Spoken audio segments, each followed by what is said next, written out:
Đang xoa rồi live sẽ mong mong được cái tôi sẽ cái nó yên cái cả hai vấn đề khôi là khăn mà nào mà số nó tàu cái nào mà xin lại call ở cái lần này कुछ ऐसे जितना करी हुई है तो ना हाइंग ना करी हुई है तो ना अपना काम कौन किया सेम अदुने नहान पुलक बा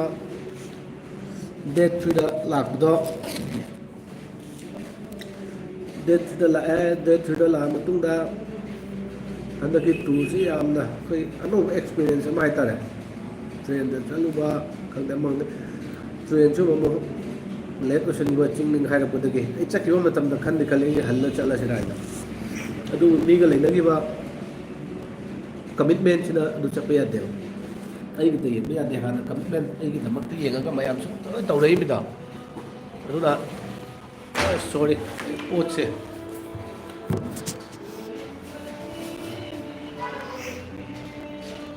फरा मा लोय तानगिबदो अदु मसी हंदक से थोए इसागी तसु yang baya punte da halak pada mu train jing loi aina na hadin asa mai train phai am da du tha ge tre mu ai samarang jalpai du dei thole du nu kang se ai no da lei ram ne sanda nu kang se guwahati jau du de ba pung mai da guwahati jau re du ga ngarang ba ni train du cancel ta u ram ne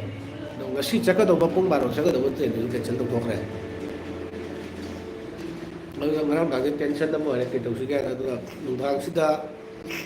flight mà muốn book tàu đấy set high flight chỉ cái mô cái đồ gì mà hỏi thì cái hôm mà thì là người ta flight cho mọi Guwahati to Agartala near about 7,000 something lâu rồi ai Guwahati thì cái Silchar nghe near about jam nó hôm là lising trao ngã lên này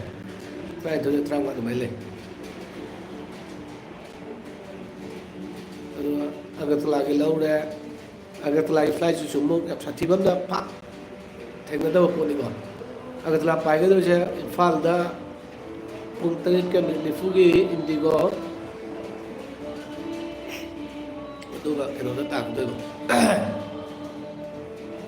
Imphal đã tạm rồi nào Imphal lấy một cùng cái mình gặp hết một cái Agartala cái flight से layover ले रहे तुम क्या तारे उधर मापन तारा रामा तोय train तोय अम्मा Indic तुम तारू को मल layover Imphal ले रहे Imphal ले में तारू में या पर मंगल तुम लाइव तंत्र ने थोले थोले का आई ने हैंग रेकॉर्ड तो को स्टूडियो तो वो इधर लाए आई ने ले गन होटल लुगा चले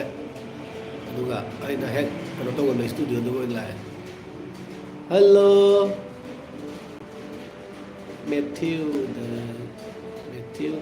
this way. Aduna live se mong ne itu isi. Hello everyone.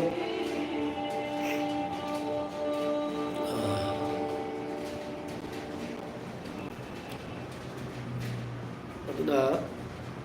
object layover dan object lese. Imphal lui भी super फर दे अदो हजित त्रिपुरा अगरतला चलने अगरतला दगे होरे नुंथांगे फ्लाइट तमो मु सॉरी होरे नागे ट्रेन तमो धर्मनगर लानी अदो धर्मनगर दगे है अयु के पैसेंजर ट्रेन अमा दमु तौरगा मो सिलचर बदरपुर लानी अदो युम जम पुंग तरा किदंग हेन बसु जाय एस मोंग अमा दि तौ जे ज्ञान तादे कोई की प्लानिंग नहीं है लाइफ में ऐसा है क्या है hiyeng se felicitate to mo way ngon da du da mang ta hiyeng se na yong ning ba ai isa nung sa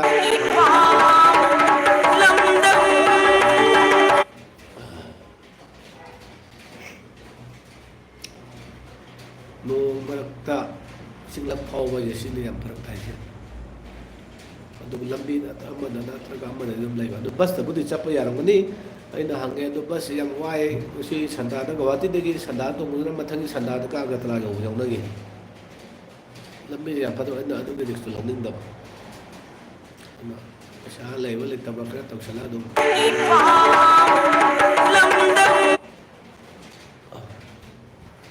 lan na live je hoji kai to na hayeng kai to na am ta khang bon te ꯑꯩ ꯁꯨꯃꯥꯏꯅ ꯏꯝꯐꯥꯜ ꯂꯥꯛꯀꯅꯤ ꯊꯥꯖꯗꯦ ꯑꯩꯗꯤ ꯍꯟꯗꯛ ꯊꯥꯁꯤꯒꯤ ꯂꯥꯁ ꯋꯤꯛꯇ ꯂꯥꯛꯄꯩ ꯂꯩꯔꯝꯕꯅꯦ ꯑꯗꯣ ꯂꯦꯑꯣꯚꯔ ꯂꯩꯔꯝꯃꯤ ꯑꯗꯨꯝ ꯂꯥꯛꯁꯜꯂꯦ ꯑꯩꯁꯨ ꯀꯔꯤꯝ ꯍꯥꯏꯗ꯭ꯔꯦ ꯑꯍꯤꯡ ꯑꯝꯇꯒ ꯂꯩꯔꯝꯃꯗꯤ ꯐꯗꯧꯅꯤꯅ ꯁꯤ ꯃꯇꯦꯛꯁꯦ ꯍꯥꯏꯔꯒ ꯉꯁꯤ ꯑꯩꯅ ꯖꯁ ꯁꯤꯌꯔ ꯇꯧꯖꯔꯛꯄꯅꯤꯗ ꯑꯩꯒꯤ ꯆꯦꯅꯦꯜꯁꯦ ꯂꯥꯏꯛ ꯁꯤꯌꯔ ꯀꯃꯦꯟ ꯇꯧꯕꯤꯔꯛꯎ ꯂꯣꯏꯅꯅ ꯑꯩꯒꯤ ꯐꯦꯁꯕꯨꯛꯇꯁꯨ ꯕ꯭ꯔꯖꯦꯟ ꯀꯨꯃꯥꯔ ꯏꯪꯒꯣꯜ ꯕ꯭ꯔꯖꯦꯟ ꯀꯨꯃꯥꯔ ꯑꯁꯤꯗꯁꯨ ꯐꯣꯂꯣ ꯇꯧꯕꯤꯔꯛꯎ ꯃꯌꯥꯝ ꯊꯝꯖꯔꯦ